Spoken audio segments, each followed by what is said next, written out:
이 회사는 이게 티타늄 공법을 해서 이제 MIB 이제 공법을 하는 회사인데 전 세계적으로 두 개 회사밖에 없어요. 이걸로 뭘 만드냐면은 실제로 지금 로봇손이라고 해서 초소형 관련 이제 감속기를 만드는 회사입니다. 그게 로봇에 들어가는 감속기인데 작년 7월쯤에 보스턴 다이내믹스와 실제로 개발에 대한 MOU를 맺었고 올해 3월달에 그 샘플 테스트를 보냈죠. 그리고 이제 조만간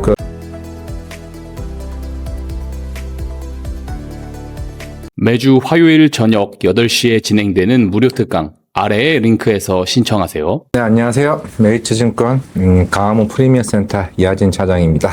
최근 코스피 변동성이 굉장히 커지고 있는데요. 가장 큰 원인은 무엇이라고 보시나요?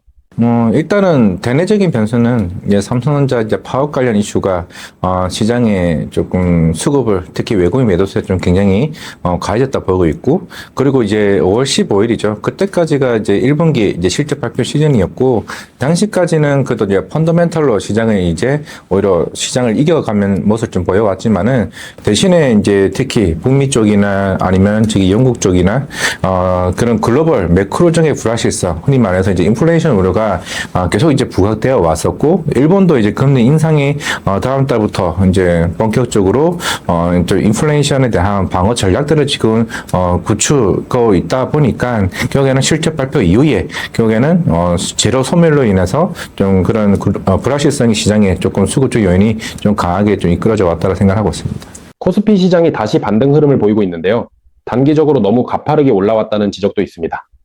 지금 시장을 어떻게 보고 계신가요? 지금 결국에는 이 단기적으로 외국인 매도가 굉장히 좀 가해지고 있고, 특히나 이제 삼성전자와 이제 SK 하이닉스 향후로 비중이 월등히 좀 높아지다 보니까 특히 MSCI 쪽으로 이제 기계적인 이제 그 리밸런싱이 지금 계속 이루어지고 있는 상황입니다. 사실 뭐 삼성전자 하이닉스가 밸류산으로 이제 고평가라는 측면에서는 이제 파는 측면이 아니라 어느 정도 다음 달 아마 6월 12일이나 14일쯤일 거예요. 그때 이제 전면적인 MSCI 이제 리밸런싱이 있는 상황에서 지금 그런 측면에서 조금 이제 축소되는 이제 비교 부분이 좀 없지 않아 좀 있는 좀 상황이기 때문에 좀 당분간은 코스피는 좀 짓눌릴 가능성이 있다고 생각을 하고 있습니다. 특히 환율도 오늘 1,510원까지 지금 변동성을 좀 보이는 시장이기 때문에 좀 조정은 아마 6월 초까지 좀 나올 가능성이 있지 않을까 생각을 하고 있습니다.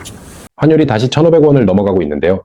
시장에 악영향을 주진 않을까요? 이게 결국에는 그래서 이제 하반기에 지금 한국은행 부충제도 지금 전도표상으로도 금리 인상 한 2번 정도는 지금 그 정도는 내포는 되고 있습니다. 그리고 환율도 마찬가지고 그리고 이제 부동산 시장에 대한 모습들, 뭐 최근에 이거는 결국에는 삼성전자 하이닉스 그 성과급으로 인해서 오히려 부동산 가격이 상승에 대한 효과들, 그게 어떻게 보면 역효과가 날 수도 있는 부분인데, 그게 전반적인 좀 환율을 잡기 위해서는 좀 금리 인상에 대한 부분들이 될 가능성이 좀 더 큰 편향이고, 저는 개인적으로 지금 단순하게 지금 영국도 마찬가지고, 영국도 지금 파운드화가 계속 약세를 보이고 있으면서 달러화를 수급으로 끌어가고 있죠. 최근에는 엔화까지 약세가 되고 있는 상황입니다. 그래서 지난주에 베센트 재무장관이 일본까지 갔던 이유도 그런 이제 엔화와 관련된 갭 이슈를 어느 정도 좀 영향을 좀 미치지 않았을까. 그러면서 이제 아마 금리 인상까지 가는 측면이라서 최근에 이제 그런 달러와의 강세 부분들이 시장에 좀 부담을 주고 있는 좀 상황이다 보니까 그런 측면에서는 조금 시장이 좀 부담스러워하는 것 같습니다. 외국인들이 최근 계속해서 국내 주식을 매도하는 흐름을 보이고 있는데요.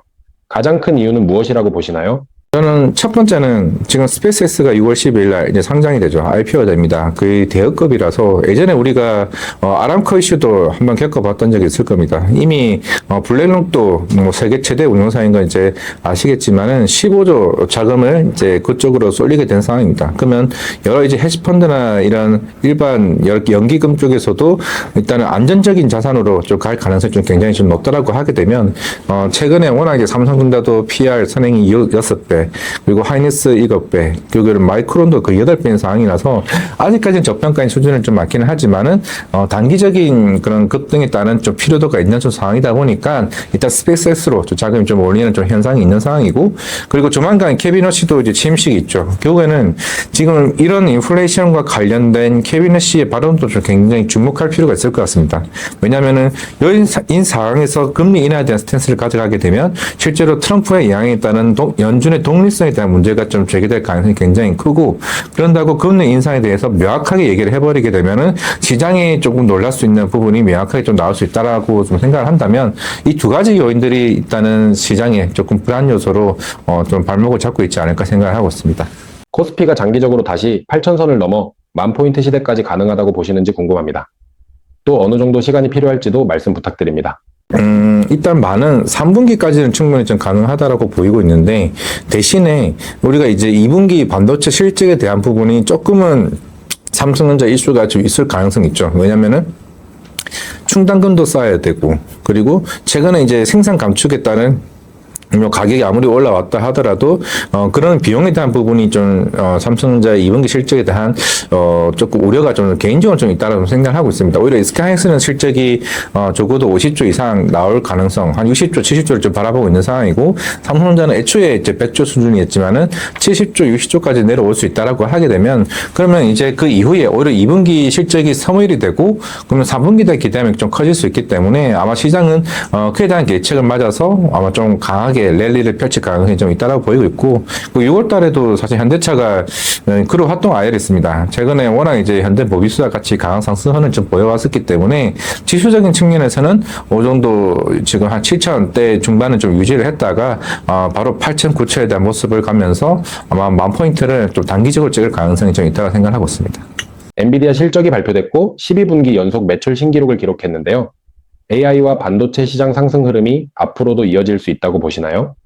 일단 엔비디아도 이번에 여러 사업부를 이제 재편하는 모습도 보여왔었고, 워낙 이제 올해 빅테크 업체들이 한 7,250억 달러 수준의 이제 캐펙스 투자를 굉장히 하고 있는 상황이고, 물론 이제 TSMC도 또 캐펙스 투자를 더 늘릴 상황성이 놓여져 있다고 좀 생각을 하고 있습니다. 그러면 이제 엔비디아도 기존에 이제 베라 CPU에 대한 얘기가 시장에 좀 중점이 되어 왔던 부분이었고, 그리고 두 번째로는 아직까지는 이제 중국 쪽에 답이 안 오긴 했죠. 특히 H200 칩에 대한 얘기가 이미 미국이 승인을 해왔지만은, 이거는 알리바바나 사실 바이트댄스도 계속 이제 요구를 하고 있던 상황이라서, 실제로 이게 하웨이의 이제 910C나 이 제품들은 지금 당장의 생산량을 그걸 맞출 상황이 안 되는 여건입니다. 그러면 추후에 하반기에 H200 칩이 본격적으로 납품이 되게 된다라고 하게 되면 엔비디아뿐만 아니라 삼성전자 하이닉스 쪽으로도 그 분위기가 좀 고스란히 좀 올라가게 될 것이고, 그리고 베라루빈 그 GPU가 지금 아마 양산이 대략 한 3분기, 4분기로 좀 보고 있습니다. 이거는 뭐 어제 테스가 이제 215억 계약이 나왔던 게, 그거는 하이닉스 향으로 그 특히 컬 테스트가 거의 마무리됐다는 의미거든요. 그러면서 이제 테스 이후에 장비주들의 공급 계약이 추가적으로 나올 가능성이 있기 때문에, 우리가 우려되어 왔던 HBM4의 그 지연 이슈는 생각보다 좀 약해질 수 있다고 좀 보고 있기 때문에 충분히 아직까지는 AI에 대한 흐름들은 더 강하게 움직일 수 있다고 생각하고 있습니다. 지금 반도체 업황 자체 전망은 어떻게 보고 계신가요?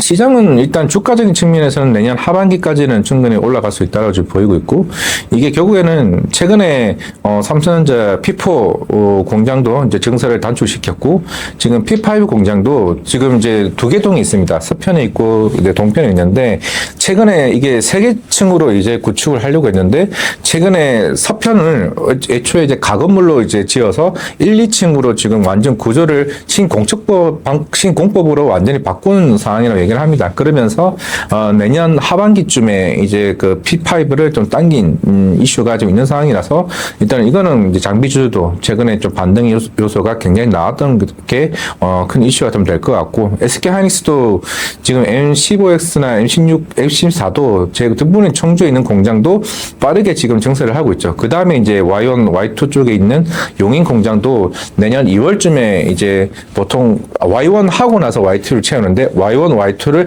동시에 지금 이제 장비를 이제 반입을 하기 위해서 지금 전략들을 좀 짜고 있는 상황이라서, 결국 반도체 업황은 그만큼 2028년이 아니라 29, 30년까지 좀 이어질 가능성이 좀 있다고 생각하고 있습니다. HBM 시장은 앞으로도 SK 하이닉스 중심 흐름이 이어질 것으로 보시나요? 지금 HBM4는 물론 이제 전략 자체로는 지금 SK 하이닉스가 HBM4 쪽에 들어가는 게 60%고, 그리고 삼성전자가 30%, 마이크론이 한 10% 정도는 보고는 있습니다. 근데 대신에 최근에 SK 하이닉스 입장에서는 그 웨이퍼 이게 휘어짐 현상이 조금 계속 문제가 되고 있었던 상황이고, 특히나 베스다이에 대한 문제가 아직까지는 좀 남아있는 상황인데, 이게 아마 최근에 조금 마무리된 상황입니다. 근데 이제 삼성전자 입장에서는 기존에 이거의 베스다이를 삼성전자 파운드리 사업부가 직접 이제 하고 있는 상황이다 보니, 그런 수직 계열에서 이제 HBM4는 가격 단에서 조금 유리할 수가 있는 상황이죠. 왜냐하면 SK하이닉스는 베스다이가 TSMC가 직접 작업을 하는 상황이기 때문에 아마 삼성전자가 아마 비중이 조금 더 올라가지 않을까라고 좀 생각을 하고 있는 상황이라서 전체적으로 이번에 하이닉스 같은 경우가 올해 매출 기준으로 봤을 때 특히 전체 HB에서 HBM4가 한 절반 정도로 좀 예상을 하고 있는 상황입니다. 결국에는 일단은 젠슨항은 일단 SK하이닉스 쪽으로 밀고 있기는 하지만은 실질적으로 수요를 봤을 때는 그 이후에는 좀 삼성전자가 조금은 우위에 갈 수 있는 측면이라 좀 개인적으로 생각을 하고 있습니다. 삼성전자가 그동안 파업 리스크 영향으로 상대적으로 덜 올랐다는 평가가 있는데요. 노사 갈등 완화 이후 신규 접근도 가능하다고 보시나요? 저는 사실 이 파업 리스크를 각은 외국인이 일단 시선에서 어떻게 봤을까에 대한 고민을 했었습니다. 뭐 어제 같은 경우도 외국인은 정말 오랜만에 이제 수급적 요인이 좀 들어왔었던 부분이 있는 거고, 뭐 일단은 적어도 이제 주식으로 이자는 성과급을 배분을 하는 거고, 그리고 이제 2030년까지는 이제 어느 정도 기준점을 뒀죠. 200조까지. 그리고 2030년 이후에는 그 100조에 대한 영업이익을 어느 정도 제시를 좀 해왔습니다. 뭐 달성은 이제 하기는 하겠지만은 워낙 이제 사실 영업이익의 12%, 이거는 사실 빅테크 업체들도 사실 영업이익의 10%가 남지는 않습니다. 그게 워낙 이제 그 비용단에서 일단은 시장에서 보는 거는 당연히 이제 뭐 삼성전자나 SK하이닉스, 삼성전자는 적어도 내년 하반기에 내년에 보는 영업이익 기준이 대략 한 450조에서 한 500조를 좀 본다고 하게 되면 거기서 깎이는 40조에서 한 60조는 일단은 뭐 그 깔고 가는 것 같아요. 그걸 감안해서 이제 밸류에이션에 대한 추정치가 좀 변경될 가능성이 좀 있는 상황이기 때문에 단기적인 좀 조정은 나올 수 있어도 오히려 그게 저는 매수적인 기회가 충분히 좀 나올 수 있다고 생각을 하고 있습니다. 삼성전자와 SK하이닉스 중 지금 더 좋게 보시는 종목은 어디인지 궁금합니다. 또 현재 자리에서도 접근 가능한 구간이라고 보시나요? 뭐 두 개 다 사실 뭐 아직까지 이익 모멘텀은 계속 꾸준히 좀 남아 있는 상황이고, 대신 삼성전자 같은 경우는 과연 HBM 비중이 이번에 과연 생각보다 많이 늘어날 수 있을까에 대한 저는 초점을 맞추고 있습니다. 두 번째 포인트가 일단은 그 H200칩이죠. 그러면 지금 이미 SK하이닉스는 그런 HBM H3 8단 반도체는 이미 거의 다 완판된 상황이기 때문에 오히려 이제 삼성전자 입장에서는 물론 AMD도 나가긴 하겠지만은 오히려 그런 여건적인 측면에서 여유가 있는 상황이라서 만약에 중국 쪽으로 나가게 되면은 삼성전자가 좀 단기적인 이슈가 좀 부각이 될 거고, 지금 파운드리가 내년에 지금 흑자 전환까지 얘기가 나오고 있지만은 지금 워낙 이제 AMD도 그렇고 최근에 퀄컴까지 이슈가 나오고 있는 상황이라면 그만큼 지금 이제 3나노나 특히 5나노 쪽이 TSMC에서 얘기를 해왔다시피 지금 대다수의 기업들이 지금 물량을 좀 쌓지는 못하고 있는 상황이다 보니까 올해 하반기까지는 고객사 다변화, 그만큼 빠르게 흑자 전환 기조를 좀 나올 수 있다라고 하게 되면 삼성전자에 대한 영업이익 가속도가 생각보다 좀 커질 수 있기 때문에 오히려 그런 측면에서는 삼성전자가 조금 더 유리한 측면이 있지 않을까 생각을 하고 있습니다. 반도체 관련 수혜주와 소부장 종목 중 관심 있게 보고 계시는 종목이 있으실까요? 저는 일단 어제 테스가 나오면서 추가적인 상승 흐름이 좀 지속적으로 나올 수 있다고 보고 있는데, 어제 나왔던 게 DSD 이제 장비입니다. 이게 뭐냐면은 보통 아까 제가 처음에 얘기했었던 HBM4의 문제점, 웨이퍼에 대한 휘어지는 걸 막아주는, 그러니까 웨이퍼 후면 쪽에 그 단단한 막을 이제 탑재를 시키면서 웨이퍼가 휘어지지 않는 걸 하는 게 DSD 장비입니다. 그게 어제 210억짜리 계약이 나왔죠. 그럼 이제 추가적인 공급 계약이 하나둘씩 나올 가능성이 있다면 3분기 때 대량 공급 계약이 나올 수 있는 상황이면 테스는 일단은 좀 HBM4 쪽으로 주목해 볼 필요가 있고, 그리고 3분기 때부터는 지금 삼성전자와 SK하이닉스가 사실 낸드 쪽에 투자를 그렇게 강하게 하지 않았습니다.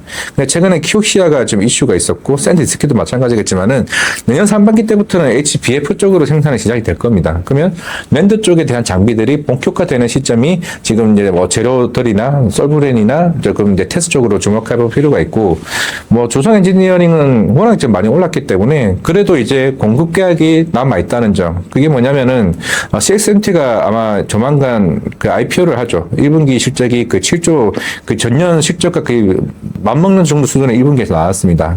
3분기 때 대규모 증설을 하게 되면 일단은 2분기 때 미리 장비 구입이 하죠. 그러면 이제 조선 엔지니어링의 그 ALD 정책 장비에 대규모 계약이 나올 가능성. 그게 어떻게 보면은 주가가 어느 정도 선반되는 모습이 있기 때문에 조선 엔지니어는 좀 참고만 좀 하시라 좀 말씀을 드리겠고, 그리고 이제 한미 반도체와 그리고 테크윙, 제가 테스 장비를 얘기했습니다. 이거는 HBM4가 최종 컬 테스트가 통과됐으면 가장 먼저 들어가는 장비가 테스의 그 DSD 장비예요. 그러면 그 다음에 뭐겠습니까? 후공정 수가 들어가게 되면은 한미 반도체 TC 본드 장비가 들어가겠죠. HBM4는 3보다 오히려 가격이 훨씬 더 비싸기 때문에 비싸게 가격을 받을 수 있습니다. 우리가 1분기 실적에 대한 노이즈가 나오긴 했지만은 그때는 애초에 물량이 납입이 없었던 상황이기 때문에 실적이 쇼크가 나왔던 거고, 이제 3분기, 4분기 쪽으로 이제 시장을 좀 본다라고 하게 되면 한미 반도체는 그쪽에 집중을 하고, 테크윙도 최근에 하이닉스양 이제 공급 계약이 삼성전자양 공급 계약이 나왔다라면 조만간 하이닉스양이나 그 휘우 프로브 그 반도체 테스트 장비가 조만간 납입될 가능성이 있기 때문에 한 뭐 이 4개 정도 정보는 한번 좀 관심 좀 가지라 말씀드리겠습니다. 삼성전기는 앞으로 AI와 전장 중심 성장 흐름과 함께 중장기 성장주 관점으로도 볼 수 있다고 보시나요? 워낙 이게 단기적으로 그 한 4-5배가 주가가 좀 올라왔죠. 뭐 그만큼 사실 MSC 쇼티지가 계속 가속화되는 부분을 좀 생각을 하고 있습니다. 뭐 우리가 불과 2-3년치만 하더라도 특히나 이제 FCBGA 쪽으로도 마찬가지고 전반적으로 기판과 관련해서도 사실 부진했던 측면이 없지 않아 있었지만은 워낙 최근에 이제 AI 쪽에 그 들어가는 서버양 그 MLCC가 가격 자체가 계속 급등을 하는 모습을 좀 보이고 있다 보니까, 물론 이 시장의 그 40-50%가 무라타가 이제 보유하고 있긴 하지만은 그만큼 이제 2위 업체인 삼성전기 쪽으로 물량 공세가 계속 지속될 수 있다라고 하게 되면은 아마 중장기 관점에서는 계속 꾸준히 넘어갈 것 같아요. 워낙 이제 전장 쪽도 특히 이제는 모바일이나 일반 그런 IT 전방 수요가 이제 하반기 때부터 개선될 여지가 있다라고 하게 되면 기존에 본업을 하고 있던 측면도 더 개선된다라고 했을 때는 좀 하반기도 이런 흐름은 떨어지지는 않을 것 같아요. 행보를 유지를 하되 행보하다가 또 추가적인 그 레벨업을 할 수 있는 좀 구간이라 좀 생각하고 있습니다. 현대차와 현대차그룹 계열사들의 현재 주가 상승 요인 중 가장 큰 부분은 무엇인가요? 일단은 첫 번째는 지주사 전환인 것 같습니다. 아마 다음 달에 그 보스턴 다이내믹스 IPO를 결정한다라고 했죠. 그게 그룹 합동 IR일 겁니다. 현대차 그룹은 이게 최초로 지금 역사적이 없던 그 합동 IR을 최초로 시행하는 거고, 이건 현대차와 기아, 현대유와 현대글로비스, 그리고 현대모비스, 그리고 현대 그 오토에버까지 다 이제 참석을 하는 겁니다. 아마 거기서는 실적 발표 얘기는 안 할 거예요. 아마 첫 번째가 지주사 전환을 이제 첫 번째로 목표를 할 것 같습니다. 2019년에 아마 진행했다가 이게 철회됐던 이슈가 있었던 건데, 아마 현대모비스가 최근에 주가가 좋았던 측면에서도 일단은 보스턴 다이내믹스에 들어가는 결국에는 그 액추에이터 감속기 쪽에 솔벤더 쪽에 들어가는 형향을 좀 줄 가능성이 좀 있는 상황이고, 그 현대모비스가 지주사로 아마 전환될 것 같습니다. 그러면 지배구제 개편에 따른 지금 이제 현대모비스가 현대차의 지분을 21%를 보유하고 있어요. 그 대신에 기아가 현대모비스 지분을 보유하고 있죠. 대신에 정의선 회장이 보스턴 다이내믹스 지분 20%와 그리고 현대글로비스 지분을 굉장히 많이 보유하고 있습니다. 그러면 이거를 순환출적 구조를 이제 지주사 전환으로 이제 바뀔 수 있는 방안이 조금 모색이 될 것으로 보이고 있고, 그리고 보스턴 다이내믹스도 이번 주 월요일이었죠. 그 JP모건 레퍼런스에서도 얘기를 했던 거는 명확하게 숫자가 나왔습니다. 2028년도 3만 대였고, 그리고 2029년에 15만 대 기준을 봤을 때, 그러면 그 한 대당 들어가는, 그 현대모비스의 그 물량 자체도 그 ASP가 대략 한 6,500만 원 정도 수준으로 나왔습니다. 그만큼 밸류에이션이 좀 계산되는 거라면 2040년 기준으로 매출 1조가 나올 수 있다는 측면, 그게 최근에 현대차 전반적인 그룹의 상승 효과를 좀 이끌었다고 생각을 하고 있습니다. 현대차가 로봇과 피지컬 AI 기대감과 함께 최근 강한 상승 흐름을 보이고 있는데요. 앞으로 어디까지 가능하다고 보시나요? 일단은 저는 올해까지는 90만 원도 가능하고 100만 원도 좀 가능하다라고 좀 생각을 하고 있습니다. 뭐 소프트뱅크 그 풋옵션 얘기도 나오고 있지만은 이초에 이제 지분이 거의 9%밖에 좀 남지 않은 상황이다 보면은 지금 이제 원래가 얘기했던 게 뭐 2028년까지 3만 대 얘기했고 실제로 지금 당장의 수요만 2.5만 대 수준을 얘기를 했습니다. 그거는 일단은 내부에 들어가는 구조라고 얘기를 했고 그게 좀 더 확산시켜서 이제 대외적으로도 판매까지 하겠다는 모습을 좀 보고 있다라고 하게 되면 물론 최근에 조정이 나왔던 거는 노사 갈등 이슈였죠. 왜냐면은 본격적으로 생산 공정에 들어가기 위해서는 노조 쪽에 합의를 보자라고 얘기를 했습니다. 그게 어느 정도 하나의 좀 허들이 될 수 있는 부분이고 그게 어느 정도 해결된다라고 하게 되면 저는 가파르게 적어도 한 90만, 100만 원 이상은 충분히 밸류를 좀 반영받을 수 있지 않을까 생각을 하고 있습니다. 현대모비스가 최근 로보틱스 밸류체인 재평가 기대감과 함께 강한 흐름을 보이고 있는데요. 중장기 관점에서 모아가는 전략은 어떻게 보시나요? 단기적으로 그쵸 65만 원을 찍었던 것 같습니다. 어제 다울투자증권 리포트가 나온 게 목표가가 60만 원인데 일단 조정은 좀 받긴 하더라도 일단 두 가지의 모멘텀이 좀 부과받을 수 있다라고 보였을 때 결국에는 지금 상속세 조달이 제일 크죠. 왜냐면은 지금 정몽구 회장님도 거의 지금 90세가 넘는 나이기 때문에 이거는 10년 전 얘기와는 완전 다른 상황입니다. 왜냐면 애초에 상속세 자체가 지금 4조에서 5조까지 지금 얘기가 나오고 있는 상황이고 그럼 정의선 회장 같은 경우는 이거를 지분을 판다고 하게 되면 오히려 경영권에 대한 여러 가지 노이즈가 좀 나올 수 있는 상황이기 때문에 그러면서 이제 지배 구조를 통해서 그리고 보스턴 다이내믹스를 IPO 시키는 이유 중에 하나라고 하는 거죠. 그러면 이제 현대모비스는 결국에는 가장 큰 지주사로 전환이 될 가능성이 굉장히 크다라고 보이고 있고 그리고 최근에 이제 나왔던 부분들이 아마 다음 달 합동 아일에서 좀 더 구체화된 모습이 있을 겁니다. 이번에 현대차에서 얘기를 했던 거는 액추에이터 이쪽은 아마 현대모비스가 거의 독점을 하시다시피 하겠다고 얘기를 했습니다. 그러면 액추에이터 감속기와 그리고 이제 그 센서 그리고 추가적인 패키징까지 그 ASP가 6,500만 원 좀 감안을 잡는다라고 하게 되면 그러면 2040년 기로 1조 매출을 얘기를 했죠. 그러면 아마 이게 좀 더 확산되게 되면은 31년과 32년 쪽에 대한 밸류에이션 쪽까지 잡게 된다라고 하게 되면 사실 현대모비스도 7, 80만 원까지 중장기적으로 충분히 잡아갈 수 있는 가격대라 저는 생각을 하고 있습니다. 로봇주는 단기 테마라고 보시나요? 아니면 중장기 산업 성장 초입이라고 보시나요? 저는 중장기 성장 거의 초입이라고 지금 보고 있습니다. 이제 옵티머스도 3세대가 이제 아마 7월쯤에 이제 본격적으로 생산 가동이 시작하게 될 거고, 유니트리 로보틱스도 IPO가 한 2분기 말이나 한 3분기쯤으로 지금 넘어가고 있는 상황이라고 하게 되면 그만큼 로봇 시장이 좀 더 커지게 되겠죠. 이제 본격적으로 시장은 숫자를 아마 매기기 시작을 할 겁니다. 뭐 실제로 우리나라도 로보티즈가 숫자가 좀 나오기 시작하고 있는 측면이라면 그만큼 밸류 차이에 있는 회사와 오히려 없는 회사들에 대한 그 차별화가 좀 굉장히 중요한 좀 시기라고 보고 있기 때문에 중장기인 성장의 초입인 건 맞지만은 이제는 이제 대기업이 뭐 투자를 했네 아니면은 정부에 대한 정책들이 이제 좀 더 가속화되는 이건 이미 2, 3년 전에 주가에 충분히 좀 반영된 모습이기 때문에 실제로 돈을 얼마나 벌 수 있냐 3년치에 대한 밸류가 그 현재 주가에 좀 반영되는 좀 시점이라 생각하고 있습니다. 로봇주 투자 전에 가장 주의해야 하는 부분은 무엇이라고 보시나요? 결국에는 사실 지금 당장은 워낙 주가들이 내러티브로 조금 많이 좀 올라왔던 부분이 좀 없지 않아 좀 있는 상황이고 로보티즈 같은 경우는 사실 증설을 하면서 매출 효과가 이제 나오기 시작하는 거죠. 그 회사만 보더라도 작년에 매출 300억 있지만 올해만 보더라도 보수적으로 600억입니다. 회사 측에서 600을 잡은 거는 일단은 시장이 워낙 이제 수요는 많다고 해요. 실제로 올해 30만 대로 얘기하지만은 실제로 고객사에서는 50만 대 수준 이상의 이미 물량을 요청을 하고 있는 상황입니다. 그럼 내년에는 5천억 이상의 좀 매출이 좀 나오고 있다면 이 회사의 고객사들이 대다수가 보스턴 다이내믹스나 아니면은 저기 유니트리 로보틱스, 옵티머스 쪽으로 들어가는 물량이거든요. 뭐 이런 회사들 같은 경우는 실적이 나오기 때문에 사실 노이즈가 없는 부분인데 만약 우리 이거 만들어요. 우리 예전에 2차 전지를 좀 보더라도 뭐 우리 2차 전지와 한다는 회사와 실제로 수익을 내는 회사는 완전 차별이 되는 거죠. 흔히 말해서 금량이냐 LNF냐 뭐 이 차이로 좀 보시면 됩니다. 그런 측면에서 이번 그 로봇주들은 무조건 로봇이라는 이름이 들어가는 것보다 실제로 수익을 낼 수 있는 종목들을 차별화하는 게 중요하다고 생각하고 있습니다. 현재 로봇 섹터에서 가장 관심 있게 보고 계시는 종목이 있다면 어떤 종목인가요? 일단은 성장으로 본다면은 아까 로보티즈는 얘기했기 때문에 한국 PIM이라는 회사가 있습니다.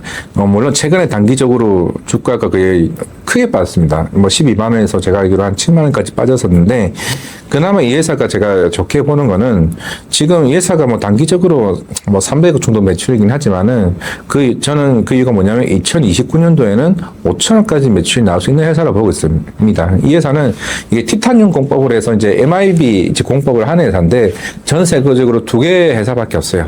이걸로 뭘 만드냐면은 실제로 지금 로봇손이라고 해서 초소형 이제 관련 이제 감속기를 만드는 회사입니다. 그게 로봇에 들어가는 감속기인데 작년 7월쯤에 보스턴 다이내믹스와 실제로 개발에 대한 MOU를 맺었고 올해 3월달에 그 샘플 테스트를 보냈죠.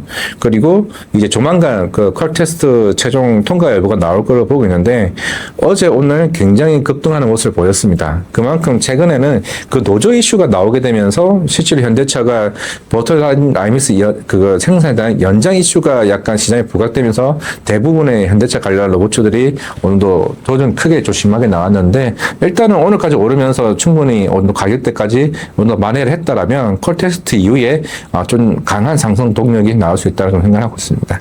레인보 로보틱스와 로보티즈 같은 종목들은 지금 자리에서도 관심 있게 볼만하다고 보시나요? 저는 사실 협동 로봇, 레인보우 로보틱스도 협동 로봇 만들고, 로보티즈도 협동 로봇 만들죠. 두산 로보틱스도 대표적인 좀 협동 로봇이긴 하지만은, 이 시장은 사실 크지 않을 뿐더러, 워낙 이제, 저기 덴마크의 그 유니버셜 로보틱스가 이 시장을 거의 압도하고 있고, 일본의 뭐 환학이나, 특히 감속기 쪽 같은 경우는 일본의 하모닉 드라이브가 대부분 꽉 잡고 있습니다. 그런데 실제로 레인보우 로보틱스는 오히려 이제 휴머노이드 쪽으로 해서 삼성 전자형을 완전히 붙어버렸죠. 원래 4분기 때 제가 알기로 양산을 시작을 했어야 되는데 하반기로 미뤄졌습니다. 일단은 하반기에 딱 오는 상황이라서 아마 삼성 전자형 그 양산 이슈가 부각이 될 수 있다고 좀 보였기 때문에 레인보우 로보틱스 일단은 모멘텀이 좀 남아있다 좀 보이고 있고 로보티즈 같은 경우도 일단 좀 더 구체적으로 말씀을 드리면 최근에 Q 시리즈를 새롭게 선보였습니다. 기존에 Y 시리즈도 마찬가지겠고 그동안 이제 미국 쪽 비중이 30%였다면은 이번에 나온 신제품 같은 경우는 중국향입니다. 이미 중국향 고객사와 얘기가 된 부분이고 중국도 실제로 30% 비중까지 올릴 수 있다라고 회사 측에서 좀 얘기를 한 상이라면 일단 다이나믹스 쪽은 그게 액추에이터 감속기 모듈인데 이쪽의 매출은 좀 더 가속화될 것으로 보이고 있고 최근에 이제 보급형 휴머노이드 양산까지 좀 했다라고 하게 되면 제가 봤을 땐 종합적인 로봇 회사에 대한 면모는 또 로보티즈가 좀 더 좀 강할 수 있다고 보고 있어서 지금 이제 서서히 LG전자 관련주들이 움직이죠. 그만큼 LG전자 지분을 보유하고 있다는 측면이고 한 예로 사실 이 로보티즈 회사가 저기 마곡동에 있습니다. LG 사이언스파크 바로 옆에 있죠. 그 이유가 결국에는 하나의 그 시너지 효과를 좀 발휘할 수 있는 측면에서 LG전자가 본격적인 휴머노이드 양산을 하게 되면은 아마 로보티즈에 대한 물량도 더 강하게 좀 올라갈 가능성이 있다고 생각하고 있습니다.